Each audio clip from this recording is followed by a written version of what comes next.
Hi, and welcome to the X22 Report Spotlight. Today we have a returning guest, James Wesley Rawles. James' expertise is primarily in retreat security, food storage, firearms communications, first aid, and off-grid power systems. James is a former U.S. Army intelligence officer and is the owner and creator of survivalblog.com, and I am very happy to have him back on the X22 Report Spotlight. James, welcome back to the Spotlight. Thanks for having me on, Dave. Hey, thanks for being back here. And last time we spoke, it was back in November when Trump just got elected, and we were talking about the economy and how things weren't looking good. Now, here we are already in April, and he's been president for a couple of months now. When you look at the economy now, has anything changed? I mean, he's made a lot of promises. He's telling us that he's bringing back jobs, he's bringing back manufacturing. He's doing a lot of things. Well, a lot of it's just broadcasting his message. Nothing really has happened. But do you see a change? Do you see the economy improving? Has things actually changed? What's your take on it? Well, actually, I think we're at more risk than before because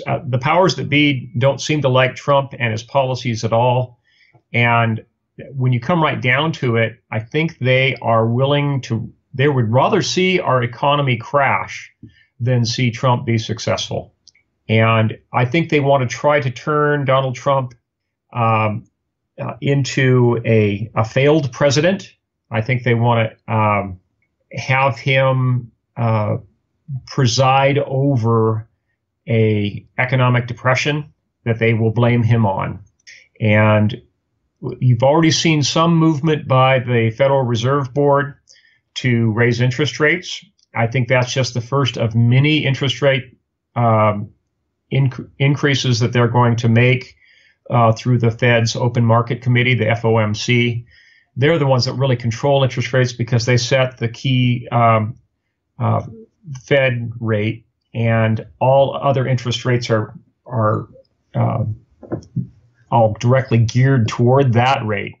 And if they raise interest rates by another full percentage point, I think it'll definitely slow the economy. If they raise the rate by a couple of points, it'll actually make it almost impossible for the U.S. government to service the national debt. That's how far we've been backed into a corner by the Federal Reserve. And as I'm sure most of your listeners know, the Federal Reserve is not a government agency. Only one individual on the Federal Reserve is a federal appointee, and that is the Federal Reserve Chairman. The rest of the Federal Reserve's Board of Governors are not elected or appointed. They are merely representatives of a private banking cartel. I like to say that the Federal Reserve is no more federal than Federal Express. So do you think they're actually doing this on purpose? They decided, okay, here's Trump. He became president. Let's raise the interest rate. I mean, because we saw them raise the interest rates in December of 2016. And then as soon as he was in the presidency, they said, okay, let's raise it again. And we haven't seen this over the 8 years. So from what you're saying is you're saying they're doing this on purpose now. I think they are. And I think they're trying to be subtle about it. They can't just jump in and say, okay, we're going to do 150 basis points. I think they're going to incrementally turn the screws on the Trump administration. And especially if Trump starts making any noises about reforming the Federal Reserve or about issuing U.S. Treasury notes to circulate side by side alongside Federal Reserve notes, that's when I think they're really going to drop the hammer on him. But just in general, they're unhappy with Trump, and I think they're going to incrementally raise interest rates to kind of sour the milk. They're going to try to slow the economy down. They're going to make for years and years, the Federal Reserve has kept interest rates artificially low. So they have the excuse to raise them again because they've been artificially low for so long. We've been in zero interest rate policy for a long time, and now they're effectively in negative interest rates if you adjust it for inflation. So they certainly have all the justification in the world for raising rates. And I think they're going to continue to do so as long as they are displeased with Trump and his policies. So you don't think Trump is an insider? I mean, many people say, oh, no, he's an insider. We're being fooled. Do you think he's an insider or outsider? I think a number of people on his cabinet are insiders, but he personally, I think, still considers himself a white knight and he still considers himself an outsider. He does have a lot of business interests, a lot of banking interests, a lot of corporate interests, but that doesn't make him an insider. I don't think he is, if you want to see an insider, look at people in the mainstream media like Andrea Mitchell, who's married to Alan Greenspan, for goodness sake, or look at the nepotistic relationship between the Federal Reserve and the U.S. Treasury and the federal regulators on the Securities and Exchange Commission. It's like a revolving door. We had the debt ceiling date come up on March 15th, and it wasn't even out in the corporate media. No one really even mentioned it, actually. Just kind of blew by and nothing really happened. We haven't hit the $20 trillion mark. I mean, during Trump's campaign, he says, the debt ceiling shouldn't have been raised, and it was in the past, and he was kind of against it. What do you think he's going to do this time? Because eventually we're going to reach that $20 trillion, and we're going to run out of funds. So what happens? The president heads the executive branch. It's Congress that holds the purse strings. And unless he can get the cooperation of Congress, which he doesn't seem to have, and I think his attempts to disassemble Obamacare is prime evidence that he does not have the cooperation of Paul Ryan and the Republican majority Congress. The cooperation just isn't there. And unless all that he can really do is veto budgets and cause another crisis, as we saw a few years back, where there was a crisis over the federal debt ceiling, and we had no working budget. Beyond that, there's not a lot the president can do. Luckily, I think because Trump is a really good communicator with the public, a lot like Reagan was, I think he might make an appeal to the American people and urge them to insist with their Congress members that they hold the line on the budget, and that not only the executive branch but also Congress starts disassembling some of these federal agencies, starts scaling back federal spending, and puts the federal government's budget back close to being balanced. I think that's his goal, but I think that circumstances are probably going to get in the way of that goal, because there'll probably be a crisis, whether it's a foreign military intervention or whether it's a financial crisis or a monetary crisis. A cruel reality is going to step in and thwart his plans for scaling back government. In fact, if anything, if there is a crisis, it'll be used as the excuse for more government, bigger government, more deficit spending, and on we go. When you say crisis, like, just to tell everyone, what do you mean by crisis? Well, if it's a military crisis, it could be a out and out confrontation with North Korea. We could have a confrontation with Russia. We could have a proxy confrontation with Russia in Syria. There could be the Syrian civil war could spin into a regional war and then a world war. We could literally have World War III. And of course, the other imponderable is the situation with China and their territorial expansion in the South China Sea and their construction of artificial islands that are basically being used like giant aircraft carriers. There's any number of crises that could get completely out of control globally that could be used as the excuse for more government, bigger government, higher taxes, higher debt ceilings, the whole works. That's internationally. Domestically, we could have a monetary crisis. We could have a debt crisis, or we could have a financial crisis with perturbations in interest rates, as we alluded to earlier in this conversation. So there's any number of different crises that could come to the fore and basically push the Trump railroad off onto a siding. All of his plans for scaling back government could just go by the wayside. I just wanted to talk about North Korea for a second because in the corporate media and Tillerson and Nikki Haley and the rest, they've been pushing the idea that North Korea is going to develop this nuclear weapon. They'll make it small enough to put it on top of a missile system. We know that North Korea has been testing some missile systems. Are they leading Trump down this path to get to war with North Korea? I don't know whether it's intentional or not. And a lot of the North Korean threat actually has been exaggerated. To begin with, to the best of my knowledge, and I do have some contacts within the Department of Energy on this, to the best of my knowledge, North Korea only possesses fission bomb technology, not fusion bomb technology. Basically, that means they have the A bomb, they don't have the H bomb.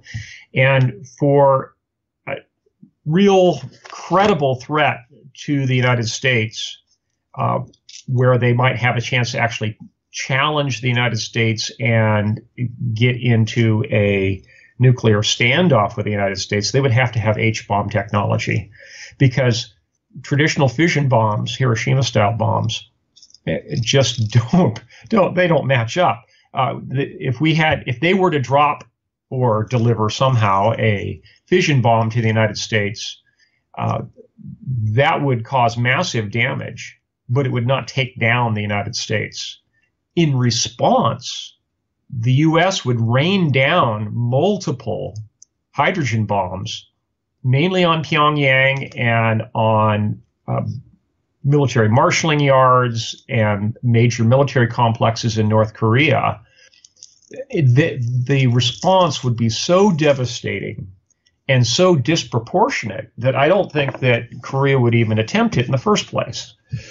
Until they get into the fusion bomb arena, and until they have true intercontinental ballistic missile delivery means, and right now they really haven't demonstrated that, I don't consider them a credible threat.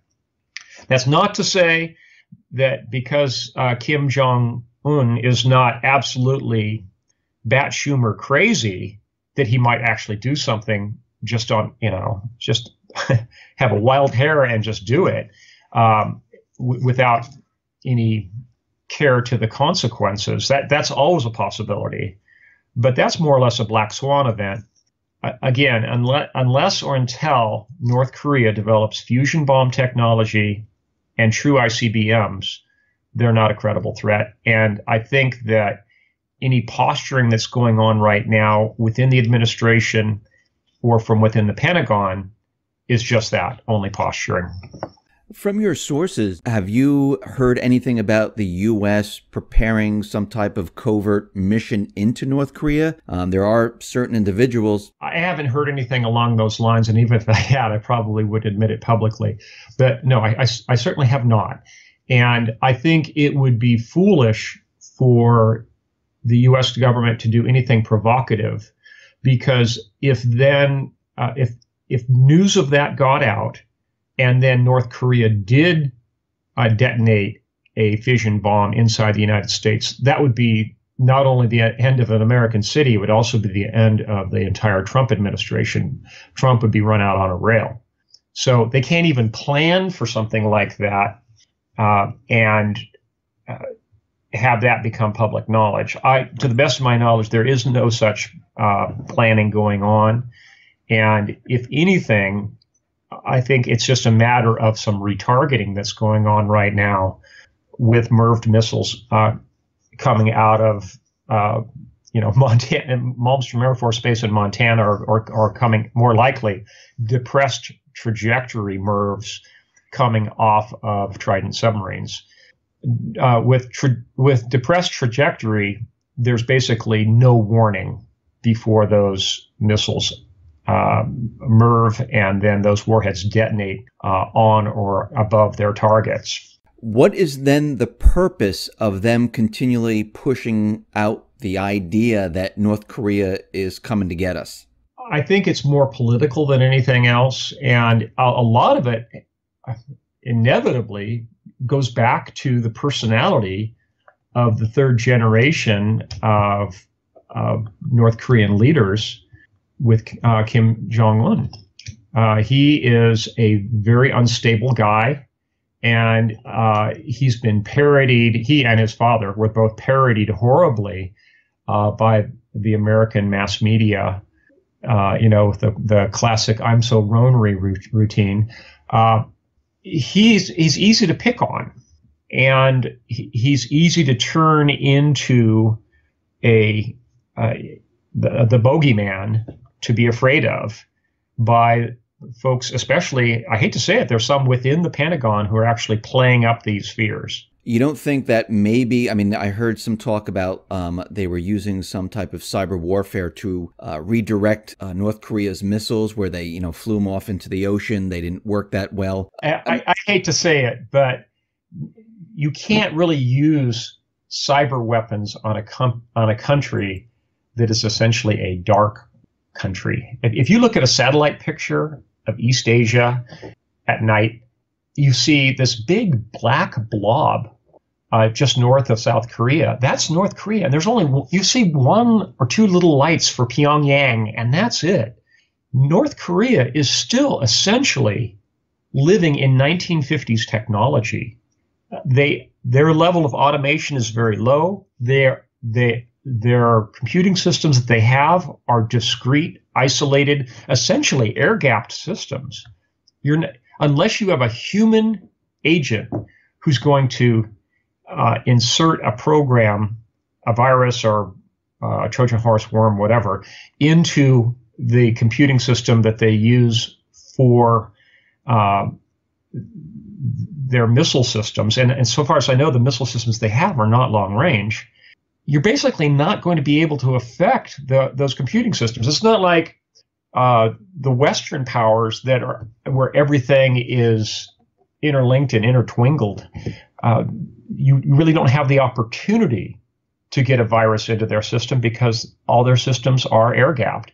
And frankly, I think that the vast majority of their systems are not even computerized to begin with.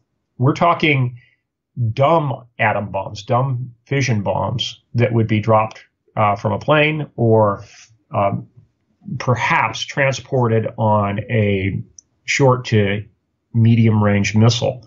They just don't have the technology, and you can't exploit technology that doesn't exist. So the talk of, what you're saying is that since they're not as developed, all this talk about North Korea cyber attacking Sony and the rest is kind of hard to believe. Yeah, that's just not credible, simply because there just aren't enough computers in North Korea, and there's not enough connectivity from North Korea, except a bit through China, for them to even have a cyber warfare force that's in any way capable. A lot of the pictures that you see coming out of North Korea show older generation technology computers sitting on desktops with traditional CRT screens that haven't even switched to flat panel monitors for these computers. That shows you how out of date they are. And these banks of computers that I think are just publicity photos. I don't think they really even have much of a legitimate cyber warfare apparatus.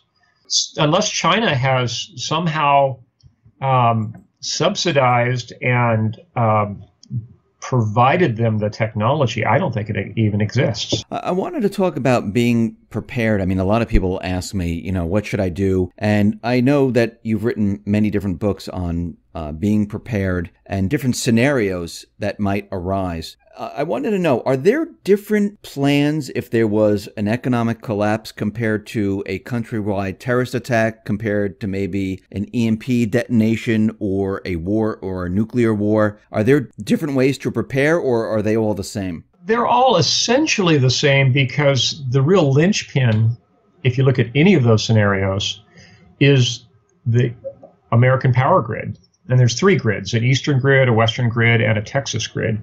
If those grids go down, all bets are off. And any number of things could trigger those grids to go down, whether it's a computer virus or whether it's influenza.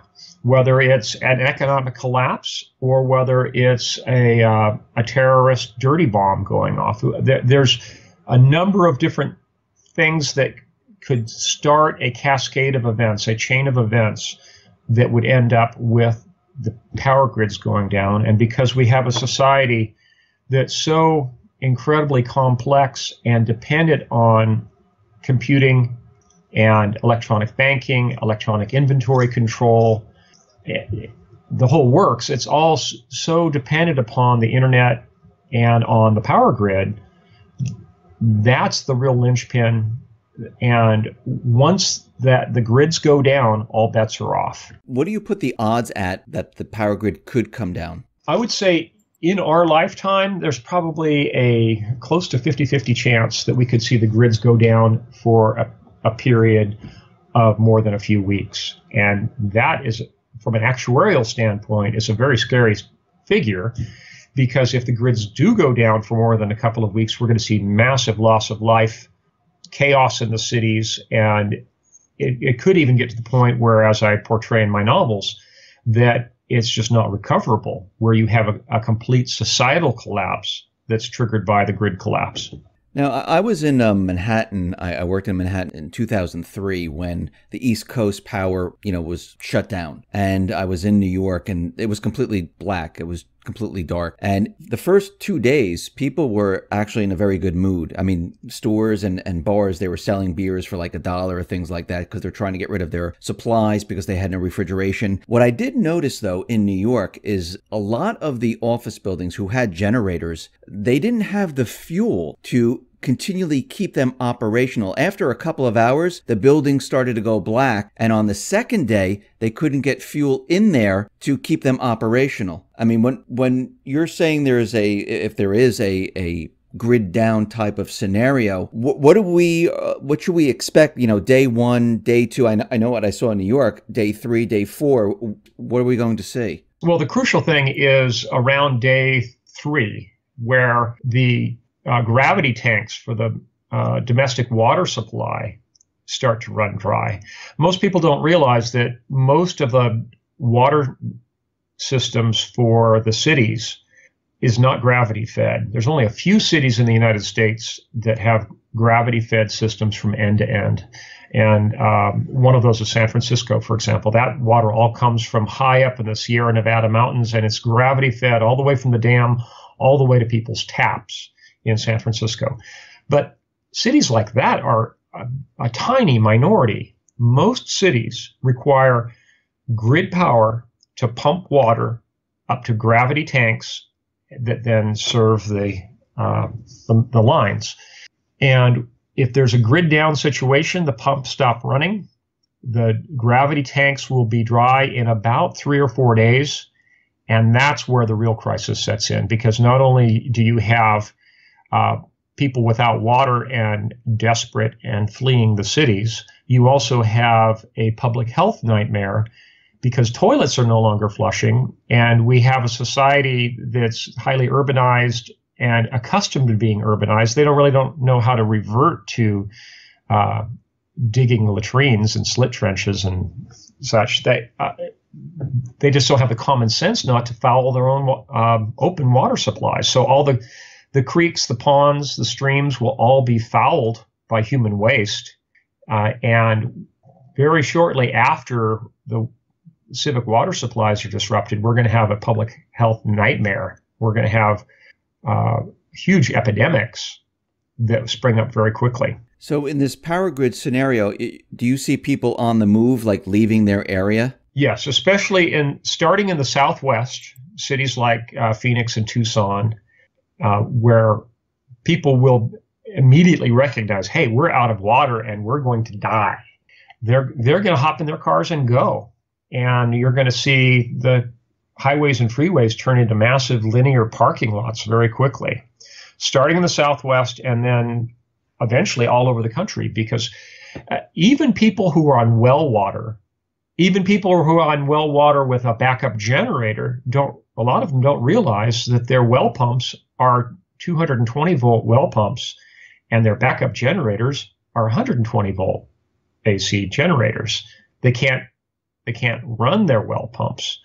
So a lot of people have this false sense of security that they're prepared. Even some people in that category are going to end up as refugees.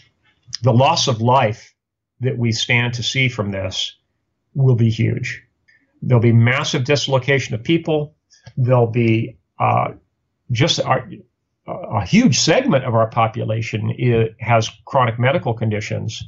They're either dependent on insulin, on CPAP breathing machines, on medical oxygen, on kidney dialysis. There's a lot of people that without grid power are just going to plain die. Now, I wanted to compare what we just said about the power going down, the grid shutting down, to being prepared for an economic collapse and how it differs. So let's say the power stays on, but the economy collapses. Then we'll have something more like the Depression of the 1930s, but on steroids, where we're going to see a lot more civil disruption, a lot more riots, looting, bank robbery, all of that going on, simply because we have a society that is far less homogeneous than our society in the 1930s, and more importantly, because we have a society with much more stratification and specialization. Back in the 1930s, still 20% of American families were actively engaged in farming, fishing, or ranching. Now 1% of the population is feeding the other 99%. And because of that, we really don't have the opportunity to revert. People don't have the country cousins they once had. And if we have an economic collapse, the level of starvation is going to be huge. And the concomitant level of civil disruption is going to be enormous. It's going to make the Depression of the 1930s seem mild by comparison. Now, do you think people would stay in one spot during an economic collapse? Because during a power grid, you say they'll be on the move. With an economic collapse, do you think more people will stay in their homes and hunker down? Yes, a much larger portion of our society, folks will just stay at home, stay glued to their televisions. They'll, in the big cities, there'll be a lot of huge riots and protests and maybe even some organized looting that goes on. But the majority of people are going to stay put if it's simply an economic collapse and it's grid up. But again, if it's grid down, all bets are off, because then the great golden horde migration takes place. The people that are staying home in the economic collapse, if the grid is up, will they have problems getting food? Will they have problems getting water? Will they have problems? I mean, because if there is an economic collapse, what about the electrical facilities, the gas facilities? Is everything still operational? Even if it's grid up, there's still a tipping point that takes place. And that is, if the drivers of the 18-wheel trucks that deliver groceries to the big cities every day no longer feel safe driving into those cities because of widespread rioting and looting, if they're afraid that they're going to become the next Reginald Denny and be pulled out of their truck and see their truck looted, they're simply not going to drive into those cities. That's the tipping point where even if it's grid up, we could still see a full-scale societal collapse. Let me take this one step further. What happens if we get into war? Because there's a lot of war talk out there. And during World War I, World War II, war was really fought overseas. The people who were living in the United States really didn't see anything. If there's a World War III scenario, will the war be contained overseas? I don't think so. No, I think at the very least, we're going to see a lot of terrorist events, or we could see the infiltration of terror teams from nation states, not just terrorist groups that are ideologically driven, but we could see nation state sponsored terrorist groups, more or less like the Spetsnaz, infiltrating to contaminate water systems, to set off dirty bombs, to spread biological warfare vectors. There's any number of different things they could do to cause tremendous chaos, but the majority of the targets will be in big cities. For anyone living in the suburbs, they might be partially affected. for anyone living way out in the hinterboonies, you'll probably be safe. So it's just one more reason to head for the hills, to move to a lightly populated area that's well removed from major population centers. When you say hit the cities, you're talking about missiles, like hitting the cities? Whether it's missiles or whether it's terror attacks, terrorists don't attack where the population density is light. They attack where they get their biggest bang for the buck and where the mass media is present to publicize it, because that's what they're really after. They want to instill terror into the hearts of the citizenry, and you do that with television cameras. So you go where the television cameras are, the big cities. So for your advice to people, when we talk about all these different scenarios, what is the best way to prepare for this? What should they have on hand? Well, people need to stock up, they need to team up, and they need to train up. People need to have at least a 3-month food supply on hand. I think 3 years is more prudent. And people need to team up with their neighbors, and they need to train up essentially to create like a neighborhood watch on steroids. And that is best done in a small town environment or in the countryside.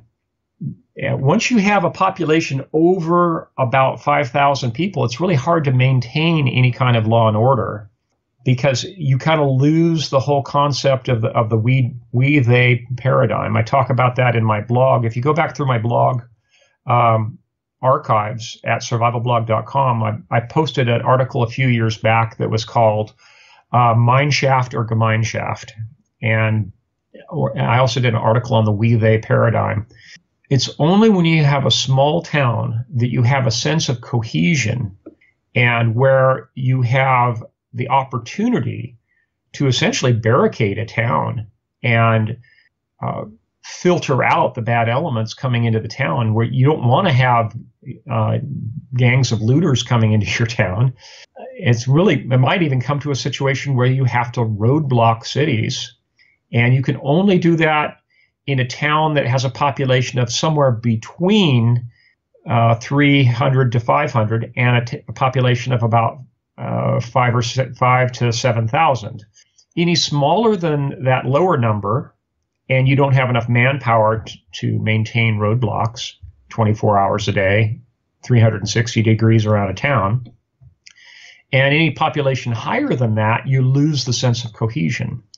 So it only leaves really a certain number of cities, of small towns, that are a sufficient distance away from the major metropolitan areas that they're not going to be immediately swarmed, that are going to be your best opportunities. Those are your best locales for relocation strategically. James, thank you very much for being on the X22 Report Spotlight. I really appreciate it.